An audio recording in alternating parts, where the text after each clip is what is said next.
tardes, hermanos. Antes de empezar con mi enseñanza, quisiera invitarles a inclinar sus rostros y ir con esa actitud a Dios en oración. Padre mío que estás en los cielos, alabado sea tu nombre. Damos gracias, Señor, por permitirnos ser, Señor, parte de tu familia, parte, Señor, de ese reino espiritual, Señor, que tú has establecido en esta tierra, parte de ese gran, Señor, galardón y sobre todo privilegio, Señor, que tenemos de poder ser tus hijos. Te rogamos, Señor, que en esta tarde, Señor, tú puedas guiarnos, Señor, a cada uno de nosotros para poder, Señor, escudriñar tu Escritura, que el Espíritu Santo, Señor, sea el que nos guíe, que nos ilumine, Señor, y sobre todo que nos dé la revelación, Señor, que tenemos delante de nosotros. Gracias, Padre, por permitirnos también, Señor, estar aquí delante de tu iglesia, Señor, por traer ese mensaje y ese privilegio, Señor, que nos has concedido, Señor, a todos los que hoy o en otro tiempo, Señor, están aquí en este púlpito, Señor, para predicar tu palabra. Padre, nos guiamos a través, Señor, de tu voluntad y te rogamos, Señor, que en este día, Padre, en esta tarde, en esta enseñanza, Señor, sea tu palabra la que hable. Nos ponemos en tus manos por los méritos y por el señorío de Cristo en nuestras vidas. Amén. Muy bien, hermanos, vamos a abrir sus Biblias, por favor, en el capítulo 13 del Evangelio de Mateo. No sé si está muy fuerte el sonido, lo escucho fuerte, ¿está bien así? ¿Sí? Ok. Muy bien, hermanos, vamos a abrir sus Biblias, como ya lo dije, en el capítulo 13 del Evangelio de Mateo. Vamos a leer dos porciones. Vamos a leer del capítulo 24 al versículo 24 al versículo 30, y la otra porción que vamos a estar leyendo en ese mismo capítulo es del 36 al 43. Con un amén me dicen si están listos. Sígame por favor con su vista.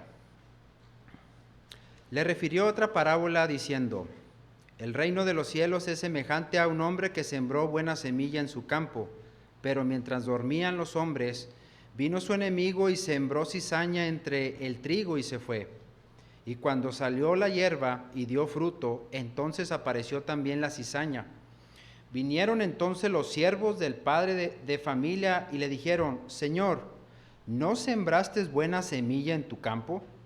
¿De dónde pues tienes cizaña? Él les dijo: un enemigo ha hecho esto. Y los siervos le dijeron: ¿quieres pues que vayamos y la arranquemos?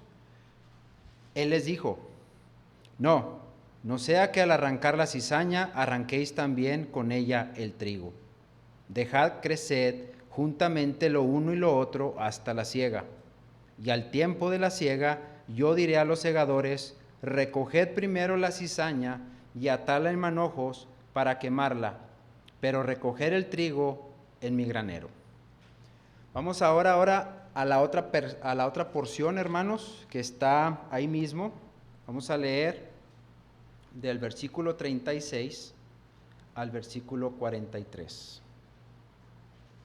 Entonces, despedida la gente, entró Jesús en la casa, y acercándose él a sus discípulos le dijeron: explícanos la palabra de la cizaña del campo. Respondiendo él les dijo: el que siembra la buena semilla es el Hijo del Hombre. El campo es el mundo, la buena semilla son los hijos del reino, y las cizañas son los hijos del malo. El enemigo que la sembró es el diablo, y la siega es el fin del siglo, y los segadores son los ángeles. De manera que como se arranca la cizaña y se quema en el fuego, así será en el fin de este siglo. Enviará el Hijo del Hombre a sus ángeles y recogerán de su reino a todos los que sirven de tropiezo y a los que hacen iniquidad, y los echarán en el horno de fuego. Ahí será el lloro y el crujir de dientes. Entonces los justos resplandecerán como el sol en el reino de su Padre. El que tiene oídos para oír, oiga. Muy bien, hermanos. Como ya lo dijo nuestro pastor, nos ha pedido, ¿verdad?, a los alumnos o exalumnos del instituto el que expongamos las parábolas que durante el tiempo de estudio estuvimos estudiando. Cada uno de nosotros y mis compañeros ha expuesto una parábola, se han expuesto 2 parábolas, y es por ello que el día de hoy quiero introducirme acerca de lo que realmente las parábolas nos enseñan y también cómo las parábolas revelan verdades espirituales profundas que nos ayudan a conocer más a nuestro Dios. Por la revelación que tenemos nosotros en nuestros días, hemos podido conocer que el Dios soberano de este mundo tiene un carácter, tiene planes, tiene perfecciones además de cada uno de estos atributos, pero también las parábolas nos ayudan a entender cómo esa triunidad o cómo ese gobierno espiritual universal está conformado. En la exposición de las parábolas anteriores, vemos cómo el Señor Jesucristo utilizó este método para enseñar verdades que tenían que ver con este reino de Dios. De manera que utilizó las parábolas para poner en contexto a través de realidades cotidianas la información que tenía que ver con su reino. Así que hoy a nuestros días llega ese conocimiento de por qué el Señor Jesucristo expresó esas parábolas. Así que son tesoros de información para nosotros y es una gran bendición que muchas de esas parábolas estén contenidas en este capítulo 13 de Mateo. De forma que el concepto de la parábola es colocar una verdad al lado de forma que en estas historias que nosotros vemos o hemos estudiado, el Señor Jesucristo colocó las verdades de lo que iba a explicar de algo cotidiano para ilustrar lo que era la verdad espiritual, de forma que quedó plasmado o impregnado en los oyentes originales de aquel tiempo esa enseñanza que él quería transmitir. Por lo tanto, hoy para nosotros vemos en la Escritura que ese carácter soberano que emana de Dios es revelado en toda la Escritura. Por eso podemos saber que su supremacía, su omnisciencia, su poder es porque Él nos lo ha revelado a nosotros. Nosotros no lo pudiéramos saber de alguna otra forma, así que podemos concluir brevemente con esto de que no hay otro Dios fuera de Dios, así como se le reveló a Moisés con esa frase de yo soy el que soy. Así está lo que es revelado a nosotros acerca de Dios. El título de esta noche, hermanos, es Un enemigo sembró cizaña en un campo que no era suyo. Así que ya dije, Dios no necesita nada de nosotros. No hay nada que nosotros podamos entender si Él no nos lo ha revelado. Hemos podido también ver a través de las otras parábolas cómo el carácter providencial, su paciencia, su justicia también se ha dado a conocer, además de su salvación y de sus propósitos. Pero en el texto que vamos a ver esta noche, hermanos, vamos a ver un misterio y va a ser revelado ese misterio tal y como el Señor Jesucristo lo transmitió a sus oyentes originales. Así que hoy tenemos en este momento una revelación que nos dice cómo empezaron las cosas, es decir, cómo fue esa creación, cómo Dios instituyó todo, creó todo, ordenó todo. De forma, hermanos, que cuando Dios dijo, todo lo que he creado es bueno, es porque era bueno. Pero sabemos que en un momento de esa creación vino un enemigo, y ese enemigo trató de detener, de entorpecer los planes de Dios. Y aunque pareciera, ¿verdad?, que todavía hay consecuencias de esa caída, pareciera que todavía hay más daños, ninguna acción, hermanos, que el enemigo de Dios pudiera haber hecho ha evitado o evitará que Dios lleve a cabo su plan redentor para este mundo. Así que cuando Adán y Eva, aquellos seres perfectos con propósitos espirituales, fueron creados a la imagen que Dios les infundió para adorarle, para exaltarle y glorificarle, vino un enemigo a ese momento de la historia de la redención y causó que estos seres humanos creados por Dios se desviaran del propósito que Dios los había hecho. ¿Pero por qué? ¿Por qué pasó esto? ¿Acaso Satanás tuvo más poder que Dios? ¿O acaso Satanás impidió a Dios hacer algo? Evidentemente no. Dios le permitió a su enemigo manifestar por medio de su carácter soberano que aunque el enemigo intente o trate de estropear algo de los planes de Dios, solamente lo que hará el enemigo es darle continuidad. Así que esto no pudo estropear el plan redentor de Dios que tenías desde un principio. ¿Cuál era ese plan redentor? De enviar, salvar, redimir mediante un cordero a esta humanidad. Así que si Satanás ha continuado hasta nuestros días, como lo hizo desde un principio, impidiendo los planes de Dios, únicamente le darán continuidad al plan soberano que Dios tiene para este mundo. Y esto lo vemos reflejado, hermanos, en un texto de Primera Crónicas, capítulo 29, versículo 11. Dice: Tuya es, oh Jehová, la magnificencia y el poder, la gloria, la victoria y el honor, porque todas las cosas que están en los cielos y en la tierra son tuyas. Tuyo, oh Jehová, es el reino y tú eres excelso sobre todos.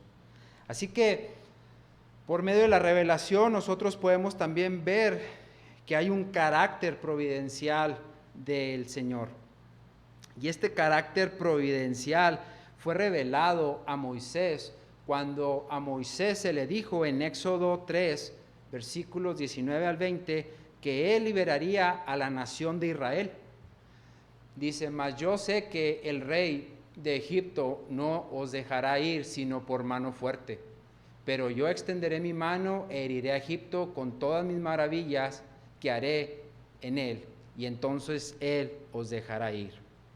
De esta forma también vemos que la soberanía de Dios da permiso aún de actuar individualmente o en las personas, como lo hizo en el caso de Pedro. Lucas capítulo 22, versículo 31. Dijo también el Señor: Simón, Simón, he aquí que Satanás os ha pedido para zarandearlos como a trigo. Así también, hermanos, queda evidenciado una vez más el carácter soberano de Dios cuando aún los gobernantes del tiempo del Señor Jesucristo fueron incitados por un poder maligno para que crucificasen a Cristo, en Hechos 4, versículos 27 al 28. Porque verdaderamente se unieron en esta ciudad contra tu santo Hijo Jesús, a quien ungiste, Herodes y Poncio Pilato, con los gentiles y el pueblo de Israel, para hacer cuanto tu mano y tu consejo habían antes determinado que sucediera. Así que vemos una vez más, hermanos, que aunque el enemigo ha querido frustrar cada uno de los planes de Dios y cada parte de ese plan de Dios, lo único que está haciendo es darle continuidad al plan original que Dios tenía para salvar y redimir a la humanidad. Así que, ¿dónde está este misterio? ¿Dónde está esta verdad de nuestra parábola? ¿O dónde vemos esto que acabamos de expresar? ¿Dónde está este misterio revelado en esta parábola? Recordemos nuevamente que una parábola es una declaración de algo, es decir, una declaración en nuestro contexto de un misterio de Dios de un misterio del reino de Dios mediante una historia al lado, de forma que este misterio esté expresado en nuestra parábola. Así que les invito, hermanos, nuevamente a volver a nuestros versículos 24 y 25 de Mateo. Empezaremos, hermanos, por la parte histórica o cultural, o por el contexto histórico y cultural. Se nos dice en estos dos versículos que cuando el Señor Jesucristo le refirió esta parábola del reino de los cielos, ese reino de los cielos era semejante a un hombre que sembró una buena semilla en su campo. Estoy parafraseando ese texto. Pero mientras dormían los hombres, vino su enemigo y sembró cizaña entre el trigo y se fue. La parábola que nosotros vamos a estudiar hoy, hermanos, tiene expresiones humanas. Vemos a un hombre, vemos a un campo y vemos a una semilla o vemos una planta. De forma que aquí se nos dice que el que sembró, ¿sí?, algo en un campo que no era suyo, ¿sí?, fue otro sembrador, no un sembrador original. Y la pregunta más lógica sería aquí, o de acuerdo al contexto, es ¿por qué un enemigo sembraría cizaña en un campo que no era suyo? Bueno, el contexto histórico social de aquellos tiempos es que era una práctica muy común. Es decir, en los sembradíos, ¿sí?, se hacía esto de manera común o de manera regular. Se hacía en lo oculto o en la noche, y el propósito era dañar un cultivo, tanto que cuando empezaran a crecer esas dos plantas no iba a haber ninguna diferencia y no lo podría notar el sembrador original, de acuerdo a la práctica del cultivo.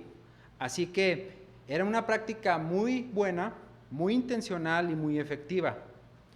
Ahora, de acuerdo a la narración del Evangelio de Mateo, nos encontramos en la parte norte de Israel, en Galilea, donde también ahí era una región rica en lo que era la actividad de agricultura. Y es por eso que el Señor Jesucristo utilizó este entorno para narrar su parábola.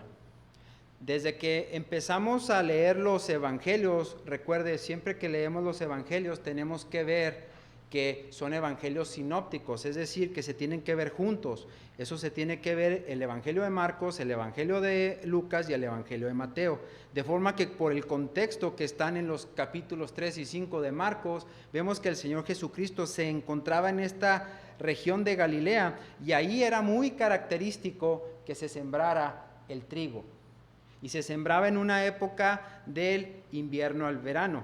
Así que más o menos por ese tiempo es cuando se da el tiempo de esta parábola. Y el oyente primario de aquella región sabía lo que pasaba cuando una cizaña era encontrada en un campo. De manera que el Señor Jesucristo les declara algo muy conocido. También otra característica de ese trigo es que también se le conoce como trigo silvestre. No necesariamente sale cuando un sembrador la siembra, sino por la misma maleza que hay alrededor del trigo, sale. Y cuando ambos salen, uno se caracteriza por un color dorado y el otro por un color violeta. El trigo sería el color dorado y la cizaña sería el color violeta. Otros han caracterizado también a la cizaña como hierba bastarda. Otros lo han caracterizado también como falso trigo, de manera que esta planta era muy nociva para los humanos y para los animales, pero no para las aves.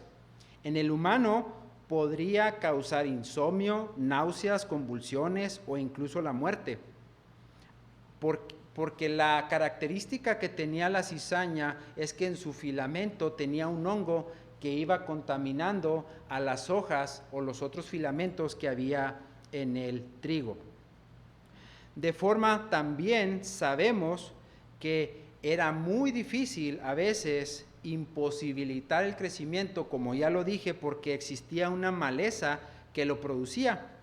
De forma que a veces, por la misma maleza o por la misma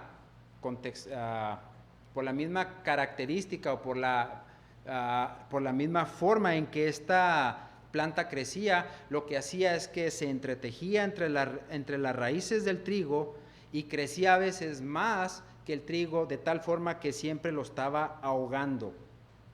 Así que cuando aparecía la cizaña en un trigo, algunos han calculado que el daño era del 90% de toda una cosecha. Tal es así, hermanos, que esta práctica era también regulada por el Imperio Romano, de forma que el Imperio Romano lo prohibía y lo legislaba, de forma de que era un delito hacer eso. Así que este contexto nos permite a nosotros saber qué era lo que el Señor Jesucristo les estaba comunicando y cómo el Señor Jesucristo preparó a su audiencia para enseñar el principio espiritual que tenía esta parábola. Así que nuestro primer punto de hoy veremos cómo el Señor Jesucristo reveló la verdad a través de esta parábola de una característica, si pudiera decirlo, de ese reino de Dios. Y la primera razón por lo cual lo hizo es que en esta parábola precisamente encontramos el carácter soberano de Dios. El clímax, hermanos, de nuestra parábola no se encuentra en el capítulo 13, sino se encuentra en el capítulo 12. Y hay una serie de eventos que tenemos que entender y conocer para poder saber por qué el Señor Jesucristo les empezó a hablar por parábolas. Cuando leemos seguido el Evangelio de Mateo, vemos que desde el capítulo 3 hasta el capítulo 12 hay una progresión del rechazo de ese Mesías. En el capítulo 3, su precursor, Juan el Bautista, es el que anuncia que el reino de los cielos se había acercado a esta tierra. De forma que más adelante las señales, los prodigios, las palabras de ese Mesías se van dando a conocer más y más. Así que cuando llegamos al capítulo 12 encontramos el clímax de este rechazo.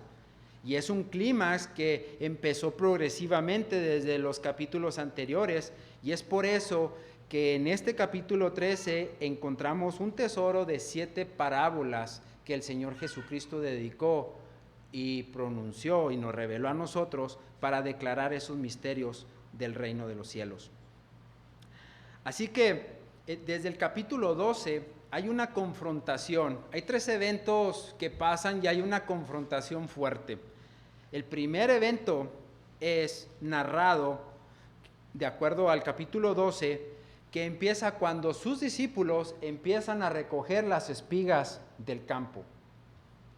Obviamente tenían hambre, recogían espigas y los fariseos en ese momento los interceptan o los confrontan y les dicen que no era permitido hacer eso porque era día de reposo. Por lo tanto, su ley lo prohibía. Pero de acuerdo al contexto de Deuteronomio capítulo 23, vemos que eso era permitido porque Cristo era el Señor del día de reposo. Así que Él tenía autoridad sobre ellos e implícitamente les está diciendo por esa revelación que Él era el Rey y Mesías. Eso fue lo que Juan el Bautista desde un principio les narró, que Él era el Rey y el Mesías que iba a venir a quitar los pecados de este mundo. El segundo evento que también marca el clímax de esta confrontación es que ahora el Señor Jesucristo sana a un hombre de su brazo en una sinagoga. Nuevamente los fariseos le confrontan, pero por un trasfondo también histórico aquí, es que era permitido el sanar a alguien si la vida de esa persona estaba en peligro. Y el tercer confrontamiento que lleva ahora sí a la cúspide de este clímax es que el Señor Jesucristo sana a un endemoniado.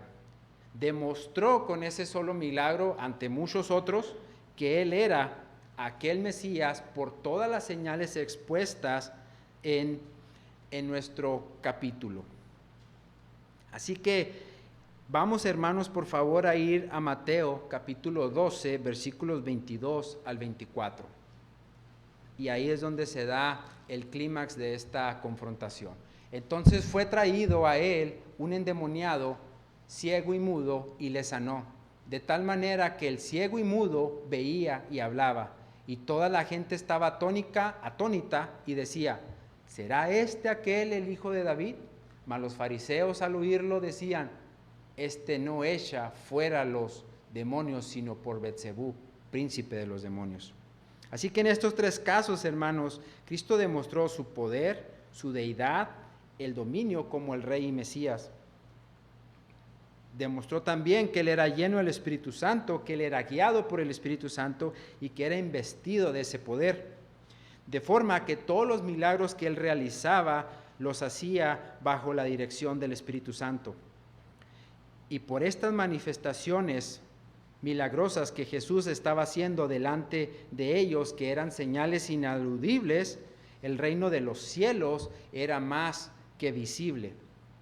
De manera que cuando nosotros vemos por la narración de que al Señor Jesucristo le estaban atribuyendo ese poder de sanar, de liberar, de curar a un poder demoníaco, entonces precisamente viene el rechazo que hay de ellos a atribuirle este poder a un poder diferente. Beelzebú significa el señor del estiércol. No es el verdadero Dios. El verdadero Dios hacía los milagros a través del Señor Jesucristo.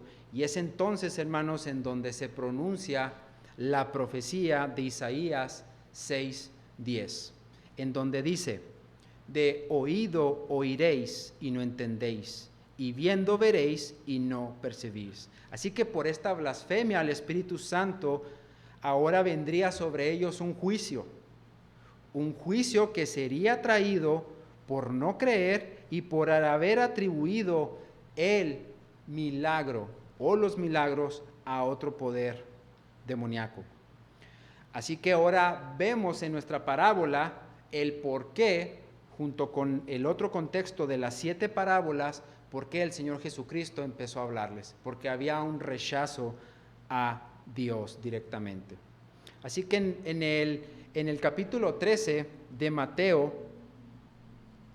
vemos en el versículo 2 y 3 cómo el Señor Jesucristo empezó a hablarles a ellos por las parábolas. Mateo 13, versículos 2 y 3.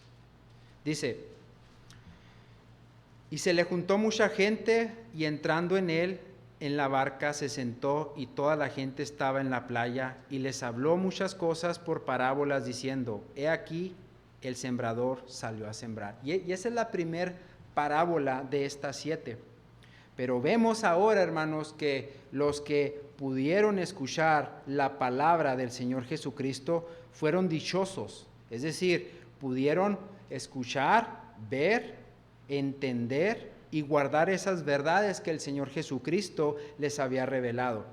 Así que la parábola va a marcar ese, por así decirlo, esa separación de parte del juicio que vendría de Dios a este mundo. Y es precisamente ese misterio que estaba aquí revelado. Volvamos, por favor, hermanos, a Mateo capítulo 13, versículos 16 al 17. Vamos a estar así saltando o moviéndonos entre los versículos para poder ilustrar cada una de estas verdades. En los versículos 16 y 17 dice lo siguiente: pero bienaventurados vuestros ojos porque ven, y vuestros oídos porque oyen, porque de cierto os digo que muchos profetas y muchos desearon ver lo que veis y no lo vieron, y oír lo que oís y no lo oyeron. Oíd pues vosotros la parábola del sembrador. Así que la parábola del sembrador, hermanos, tiene una relación con respecto a nuestra parábola, porque está hablando de cómo ese mensaje fue rechazado a nivel personal. Y es tan fuerte y es tan cierto que el Señor Jesucristo en Juan capítulo 8, versículo 44, les dice a los fariseos que precisamente ellos eran los hijos del diablo. Dice, vosotros sois de vuestro padre el diablo, y los deseos de vuestro padre el diablo queréis hacer. Él ha sido homicida desde el principio y no ha permanecido en la verdad, porque no hay verdad en él. Cuando habla mentira, de lo suyo habla, porque es mentiroso y padre de mentira. Así que la parábola, hermanos, está revelando un misterio que en este mundo cohabitarán o existirán dos clases de personas.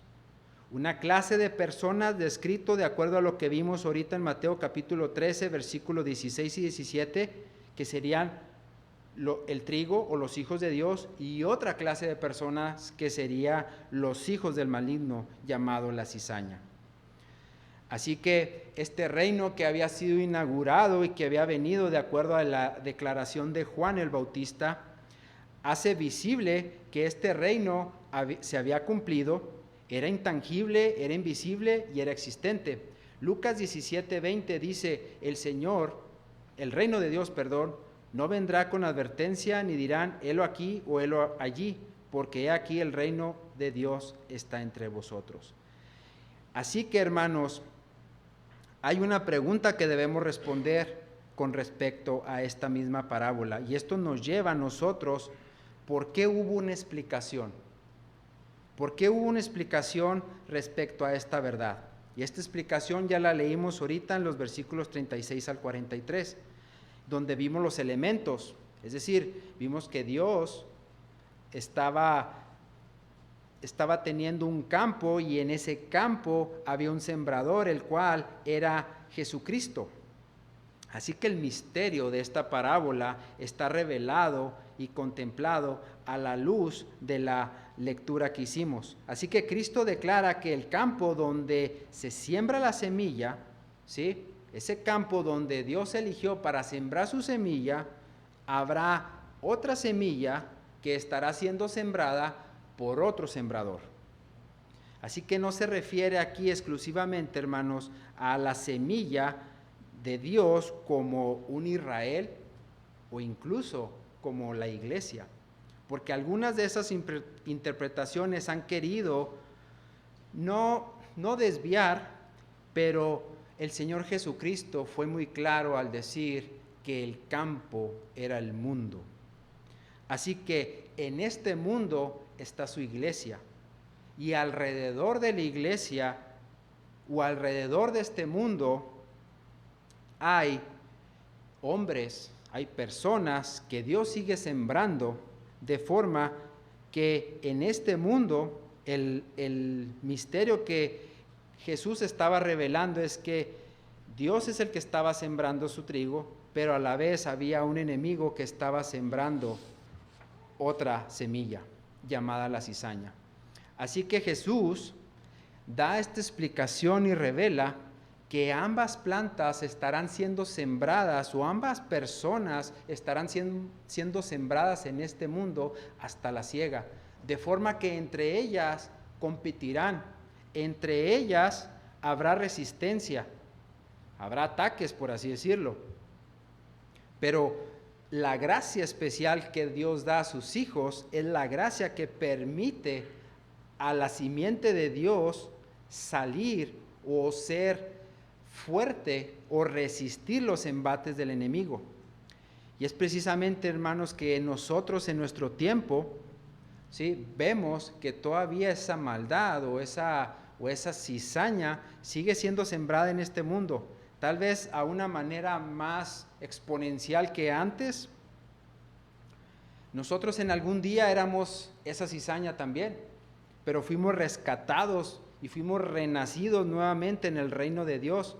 Así que nuestra labor es seguir pregonando la palabra de Dios, porque esa es la tarea que Jesucristo ha dado a la iglesia, de seguir, y a cada creyente de seguir y llevar a cabo la gran comisión, que es ir por todo el mundo y hacer discípulos. Así que Dios ahorita en este tiempo, hermanos, sigue plantando su trigo en este mundo. Y ese trigo, de acuerdo a lo que vemos en Primera de Pedro, capítulo 1, versículo 23, es su simiente incorruptible. Siendo renacidos no de simiente corruptible, sino incorruptible, porque la palabra de Dios que vive, por la palabra de Dios que vive y permanece para siempre. Así que Dios preserva a sus hijos, preserva a ese trigo en este mundo. Dadas estas circunstancias, entonces, hermanos, ¿por qué Dios permite? Si Dios es un Dios soberano, si Dios es todopoderoso, ¿por qué Dios sigue permitiendo o por qué Dios le permite al diablo seguir trabajando en este mundo si este mundo no le pertenece a él?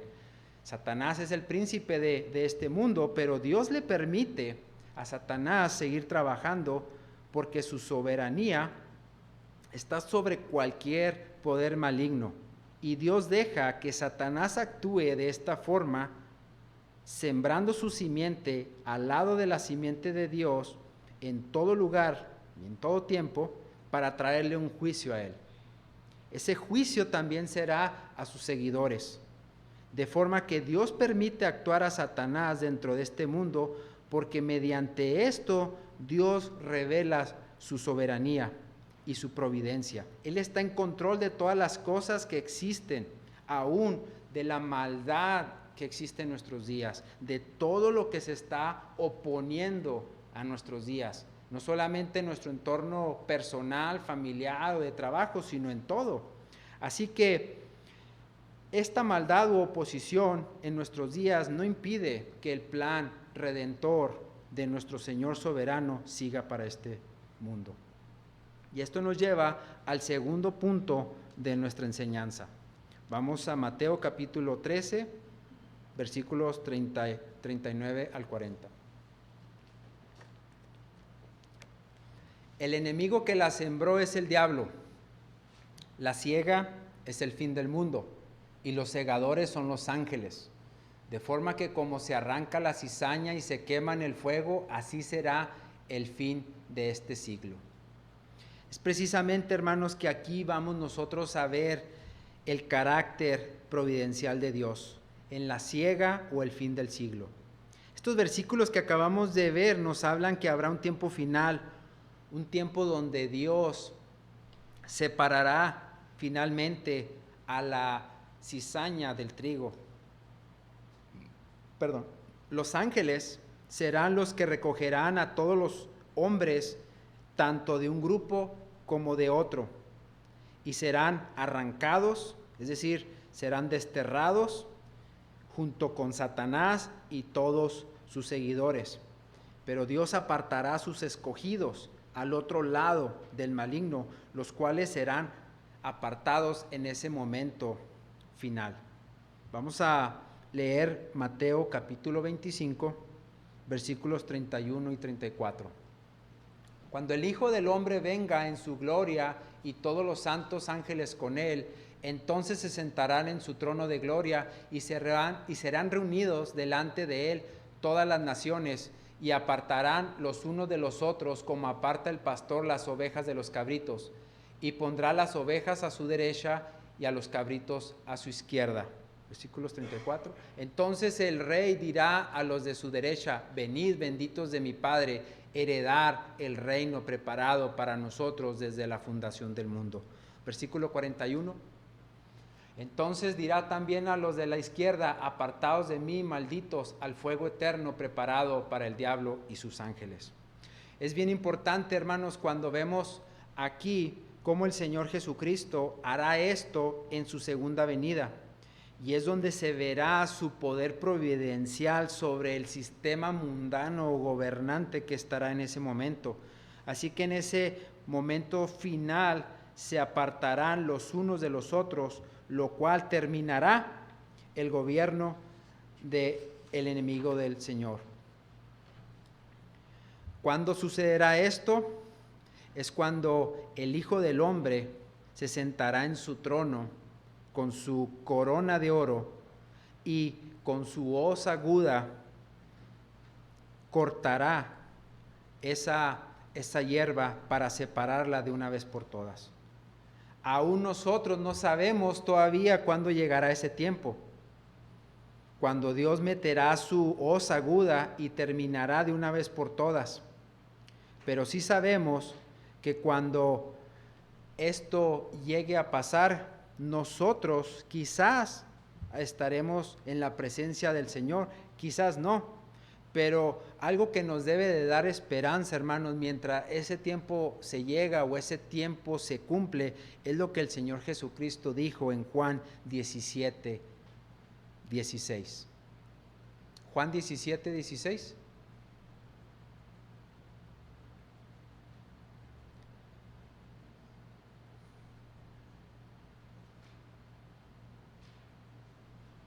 Creo que me equivoqué. Es donde el Señor Jesucristo ruega al Padre que nosotros no seamos guardados del maligno.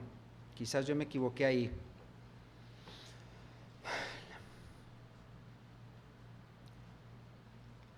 No son del mundo, como tampoco yo soy del mundo. Bueno, Juan 15, 16. 17, 15, por favor. 17, 15.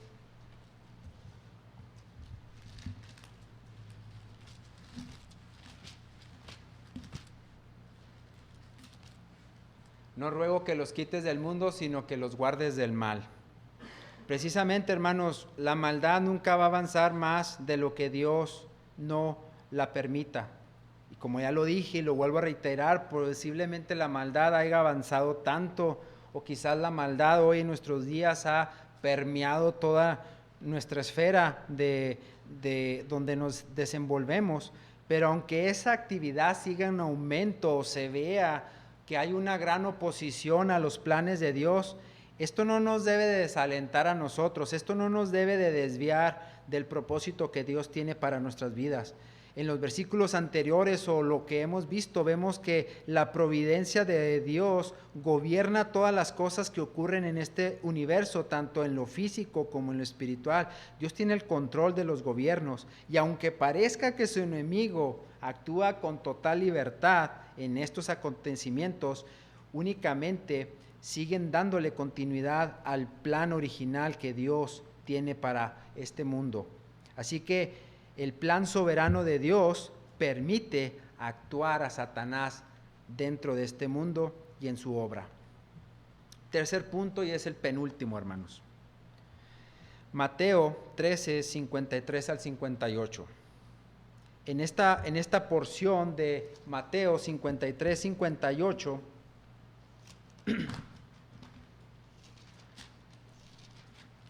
vemos precisamente cómo Dios aplicará esta justicia. Dice, y les dijo, por esto todo escriba, 53, perdón. Aconteció que cuando terminó Jesús estas parábolas, se fue de ahí, y venido a su tierra, les enseñaba en la sinagoga de ellos, de tal manera que se maravillaban y decían, ¿de dónde tiene esta sabiduría y estos milagros? ¿No es este el hijo del carpintero? ¿No se llama su madre María y sus hermanos Jacobo, José, Simón y Judas? ¿No están todas sus hermanas con nosotros? ¿De dónde pues tiene todas estas cosas? Y se escandalizaban de él. Pero Jesús les dijo, no hay profeta sin honra, sino en su propia tierra y en su casa.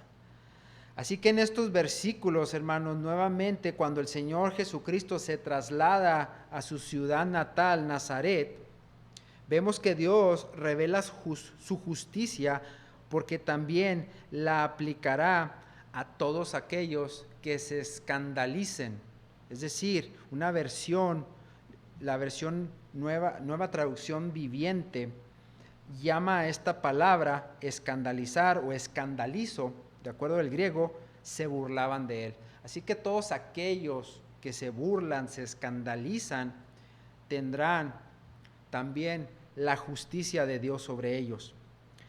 Así que esa justicia caerá no solamente en los individuos, sino también en las familias y en las naciones de este mundo. Pero ¿por qué se escandalizaban? Se habían visto todos los milagros, es decir, ¿por qué ellos se escandalizaban de haber visto todas esas señales visibles? Precisamente porque eran incrédulos. Note cómo en el capítulo 13 que hemos estado leyendo, el Señor Jesucristo deja por un momento de enseñar la forma como lo estaba haciendo, y en nuestro capítulo 13 empieza a revelar los misterios del reino de Dios a través de la parábola. Y es precisamente porque al escandalizarse, al burlarse, ¿sí?, primeramente el Señor Jesucristo lo estaba dejando a un nivel personal. Por eso presentó la parábola del sembrador. Más adelante, en las otras parábolas que vemos reveladas aquí, ese rechazo será por todo el sistema mundanal o por todas las naciones, por todos los gobernantes, de forma que en la tercera frase de nuestro contexto vemos que la fase de ese reino será a todo este mundo. Y es precisamente que vemos que la palabra que hoy tenemos en nuestros días como revelación es que aunque pareciera que este mundo está controlado por un príncipe de las tinieblas, en donde a lo bueno le llama malo y a lo malo le llama bueno, la justicia de Dios se sigue aplicando a cada una de las personas. De forma que cuando esas personas estén cegadas o tengan un corazón entenebrecido, Dios está obrando a través de ellos, porque su propia incredulidad les traerá juicio a ellos. Y es precisamente que también hay un tiempo en esta parábola en donde Dios manifestará su justicia porque se burlaban de esta verdad. Hechos capítulo 17, versículos 30 al 31.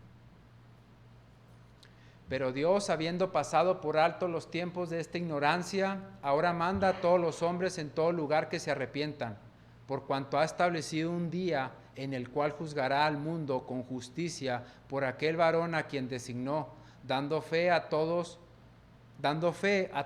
con haberle levantado de los muertos. Así que por esta reacción, por esta reacción que ellos tuvieron, se demuestra la justicia de Dios para este mundo, porque habiendo oportunidad para arrepentirse, no lo hicieron. Entonces la justicia de Dios se aplicará genuinamente a cada una de estas personas. Hemos visto hasta ahorita su soberanía, hemos visto su providencia, hemos visto su justicia, y viene el tiempo de la paciencia de Dios. ¿Por qué deja el Señor a Satanás trabajar en su obra? Porque mediante esto Dios ejerce su paciencia. Mateo capítulo 13, nuevamente versículos 30 al 31.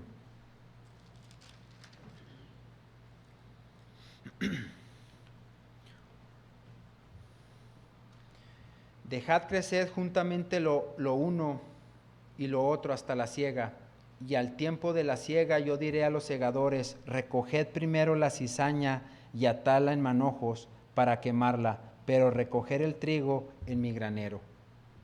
Nomás versículo 30, hermanos. Yo dije 31. Así que en este versículo vemos que Dios ha establecido un tiempo, o establecerá un tiempo, para que cuando esto se cumpla, ese poder soberano, esa justicia, esa providencia, finalmente se completará y será para todos aquellos que han rechazado a Cristo como su Señor y Salvador. En este tiempo Dios terminará de perfeccionar su reino. Echará a los hijos del maligno, los arrancará como la cizaña, y terminarán en un lugar de condenación, en aquel fuego eterno. Dios sabe, hermanos, en este momento, qué personas son las que son cizaña o qué personas son las que son su trigo. El Señor Jesucristo, de acuerdo al contexto de Mateo capítulo 7, dice que por sus frutos los conoceréis. Así que, hermanos, debemos tener cuidado cuando nosotros decimos, ¿sí?, o nos toca hacer juicio y decir que entre nosotros, entre la iglesia, ¿sí?, hay creyentes que son cizaña y que son trigo. No podemos saber eso, hermanos, sino solo Dios. La verdad de este juicio es que a nosotros no nos toca hacerlo, sino solo a Dios, porque Él es el que conoce los corazones, Él es el que sabe quién es el que ha recibido a Cristo como su Señor y Salvador. Así que esta verdad en nosotros debe de ser claro que en este mundo, es decir, en todo este mundo, habrá trigo y habrá cizaña. Nuestra labor como hijos de Dios es ser la luz y la sal de este mundo. La luz porque tenemos que llevar esa luz a las tinieblas, y la sal porque tenemos que preservar esa verdad. Así como la sal preserva las cosas, nosotros tenemos que permanecer y preservar en esa verdad, de forma que podamos sacar a más personas de ese mundo de tinieblas, traerlas a la verdad del Evangelio, ser el medio por el cual Dios obre en ellos. Así que vimos en este cuarto punto, hermanos, que nuestra enseñanza es que este mundo le pertenece a Dios, aunque un enemigo está sembrando en un campo que no es suyo. Dios es soberano, Él tiene el control. Todo lo que pasa en este mundo, Él lo sabe. Así que a nosotros no nos toca juzgar ni hacer el trabajo que solamente le corresponde a Dios. Lo que nos corresponde a nosotros es esperar en esa paciencia soberana de Dios. Porque el tiempo es de Dios, no es de nosotros. Dios cuando desee en su soberanía va a ejercer y aplicar su perfecta justicia en todos y en cada persona de este mundo. Segunda de Pedro 2:9. Dice Segunda de Pedro 2:9 que Dios, el Señor, no retarda su promesa, según algunos la tienen por tardanza, sino que es paciente para con nosotros, no queriendo que ninguno perezca, sino que todos procedan al arrepentimiento. Así que Dios permite actuar a Satanás en este mundo porque a su tiempo será enjuiciado. Y aunque Satanás siga plantando incrédulos o sigan existiendo incrédulos, Dios es paciente. Dios tiene un plan por medio del cual Dios ha demostrado su paciencia, y es por eso que debemos alabar a Dios, porque su soberanía, su justicia, su providencia es en los tiempos de Dios y no en el de nosotros. Finalmente, hermanos, y con esto concluyo, diremos que Dios permite que Satanás trabaje en su campo por 4 razones. Una, porque la soberanía de Dios demuestra que Satanás no está haciendo nada por encima de la autoridad de Dios. Nada. Ni nada que Dios no lo pueda impedir. Satanás trabaja en el campo de Dios porque Dios le permite actuar bajo ciertos propósitos específicos, lo que demuestra su providencia. Está en control absoluto de las acciones de su enemigo, a fin de que sus planes y propósitos se cumplan a la perfección. Por lo tanto, la justicia de Dios se ejercerá sobre los hijos de Dios y sobre los hijos del maligno, evidenciando que no hay nada que Satanás pueda hacer para frustrar la continuidad de este plan redentor. Así que Dios permite que Satanás trabaje en su campo, porque es la manera en que Dios ejerce su paciencia para con todos hasta que finalmente su obra sea completada. Gracias, hermanos. Dios les bendiga.